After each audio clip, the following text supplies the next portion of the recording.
আদর্শ হৃদয়ে ধারণ করে রাখবে। সাবেক প্রধানমন্ত্রী দেশনেত্রী বেগম খালেদা জিয়ার নেতৃত্বে গণতন্ত্র পুনরুদ্ধারের জন্য লড়াই হচ্ছে। আর আজ মাননীয় প্রধানমন্ত্রী তারেক রহমানের নেতৃত্বে আপনাদের সমর্থনে নতুন বাংলাদেশ গড়বার প্রচেষ্টার অংশ। সেদিকে আমি একটি কথা বলেছিলাম, জিয়াউর রহমানের রাজনীতি কিংবা জাতীয়তাবাদের রাজনীতি হৃদয়ে ধারণ করে একজন রাজনৈতিক কর্মী হওয়ার কারণ কি? কারণ জিয়াউর রহমান শিখে এসে এই বাংলাদেশে পাহাড়ি কিংবা সমতল কিংবা হিন্দু মুসলমান বৌদ্ধ খ্রিস্টানের মধ্যে কোনো পার্থক্য নেই। দীর্ঘদিন যাবৎ ঐতিহ্যগতভাবে এ ভূখণ্ডের মানুষ স্বাধীন বাংলাদেশ প্রতিষ্ঠার অনেক আগে থেকে বিভিন্ন ধর্মাবলম্বী মানুষ আমরা মিলেমিশে এক হয়ে থাকতে পেরেছি, থাকবার একটি অভিজ্ঞতা পেয়েছি। তাই স্বাধীন বাংলাদেশ যখন ভাষার ভিত্তিতে জাতীয়তা নির্ধারণ করবার কথা উঠল, তখন শহীদ রাষ্ট্রপতি জিয়াউর রহমান প্রথম বলেছিলেন ভাষা ভিত্তিতে জাতীয়তাবাদ নির্ধারিত যদি হয় তাহলে পাহাড়িরা বাস করে কিংবা বিভিন্ন উপজাতি যারা আছে যারা ভিন্ন ভাষায় বাস করে কথা বলে, তাহলে তাদের পরিচয়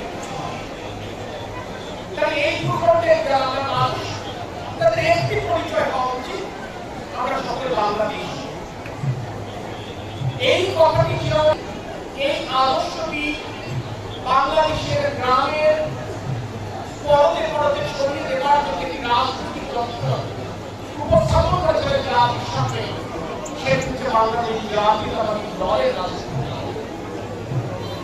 এখানে যারা বয়োজ্যেষ্ঠ নাগরিক রয়েছে তাদের নিশ্চয় স্মরণে থাকবার কথা, সাবেক প্রধানমন্ত্রী দেশনেত্রী খালেদা জিয়া বাংলাদেশের মহান জাতীয় সংসদে দাঁড়িয়ে বলেছিলেন এই বাংলাদেশে হিন্দু কে বাংলা ভাষায় কথা বলে কিংবা কে হিন্দু ভাষায় কথা বলে সেদিকে বিবেচনায় রেখে মানুষের মধ্যে পার্থক্য করবার সুযোগ নেই।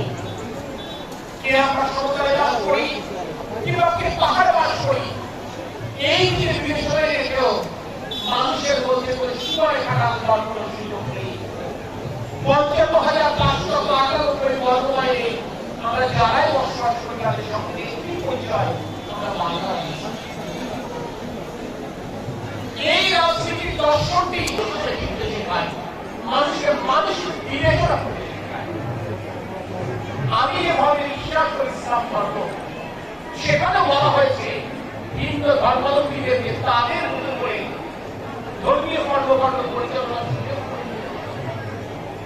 ইসলাম কখনো বলেনি জোর করে ভিন্ন ধর্মের মানুষকে তার ধর্মীয় কর্মকাণ্ডে বাধা দেয়।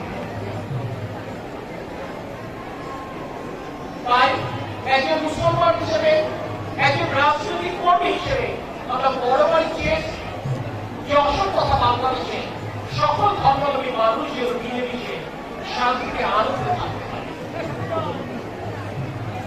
আমার প্রয়াত পিতা তরিকুল ইসলামের নাম আপনারা অনেকেই শুনেছেন। জ্যেষ্ঠ নাগরিকরা চিনতেন, তার রাজনীতি সম্পর্কে জানতেন, তার সাথে মেশবার হয়তো অনেকে সুযোগ হয়েছে। তিনি এই জিয়াউর রহমানের দর্শনটি হৃদয়ে ধারণ করে রাজনীতি করেছেন। তাই তিনি যখন উল্টায় কর্মকাণ্ড পরিচালনা করেছেন, রাস্তা করবার ক্ষেত্রে বিবেচনায় নেননি এই রাস্তার পাশে যে গ্রাম, সেই গ্রামে হিন্দুরা বাস করে না মুসলমান বাস করে। ওই রাস্তা, সেই রাস্তা কি করেছেন যে রাস্তাটি করলে জনগণের উপকার হবে। তিনি মসজিদ মাদ্রাসা যেমন উন্নয়ন করেছেন, তিনি যেমনি মন্দির ও শ্মশানের উন্নয়ন করেছেন।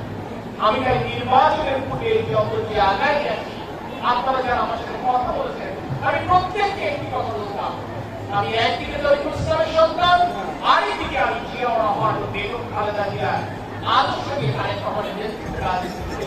তাই উন্নয়নের ক্ষেত্রে আমরা কোনো বৈষম্য করিনি, করব না।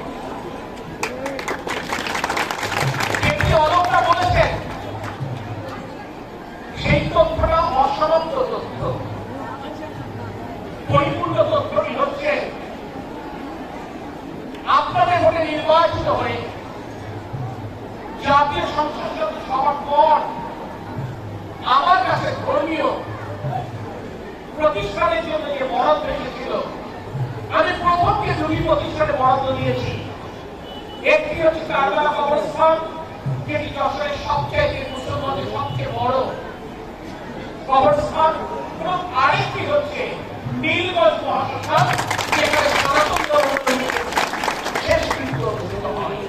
টাকার অঙ্ক দুটো প্রতিষ্ঠানের সমান। এটা তো এই বার্তাটি দিতে চেয়েছি, আমরা মুখে যা বলি আমরা কাজ করে যেটি দেখাতে। এখন আমার দাদা বলকা, এখানে আমার কাকা আছেন, বিনয় কাকা আছেন, অসীম কাকা আছেন, এখানে আমার আরেক কাকা আছে শ্যামলদা, আমার একটা দাওয়াত দিয়ে এখানে এসেছেন। এবং দাওয়াতে এসে যে বিপদে পড়ে গেছি এটা আসলে বুঝতে পারি। সেই কারণে আমার দাদা বলছেন যে ওনারা এই পর্যন্ত করেছেন, বাদ বাকি আমার উপর হাতে তুলে দিলেন। তাদের এবার কিছু নেই। ওই যে বললাম আমি ইসলাম ভাবে বিশ্বাস করি, সেখানে একটি কথা বলা আছে, যখন মসজিদ প্রতিষ্ঠা হয় সেই গ্রামে বা সেই পাড়ায় একজন অত্যন্ত বিত্তশালী মানুষ থাকলেও শুধুমাত্র তার টাকায় মসজিদ প্রতিষ্ঠা হতে পারবে না। মসজিদ প্রতিষ্ঠার ক্ষেত্রে ধনী গরিব, সাধারণ অসাধারণ সকল মানুষের একটি অংশগ্রহণ থাকতে হবে। কারণ আমরা যেমন আল্লাহ সন্তুষ্টি অর্জনের জন্য জীবনাচার অনুসরণ করি, আপনারাও আপনাদের স্রষ্টার সন্তুষ্টি অর্জনের জন্য আপনারা সেভাবে জীবন যাপন করবার চেষ্টা করেন। এখন প্রশ্ন হচ্ছে, এই শুক্রবারের ছুটির দিনে কেন সব কাজ করে পরিবারের সময় না দিয়ে এখানে কেন চলে এসেছে? এটি নিছক বিনোদন নয়, এখানে আসবার আড়ালে যে কথাটি অনুচ্চারিত হয়ে গেছে সেটি হচ্ছে স্রষ্টার সন্তুষ্টি অর্জনের জন্য মূলত এখানে আপনার। এখন যদি এই প্রতিষ্ঠানে আমরা সকলে মিলে সকলের মেহনত এবং সকলের অংশগ্রহণে যদি এই প্রতিষ্ঠানটি গড়ে তুলতে পারি, তাহলে সকলে স্রষ্টার আনুকূল্য লাভ করতে পারবে। আর যদি সকলে না করে শুধুমাত্র এক দুজন করেন, তাহলে কিন্তু এই সন্তুষ্টি আনুকূল্য ওই এক দুজনই লাভ করবে।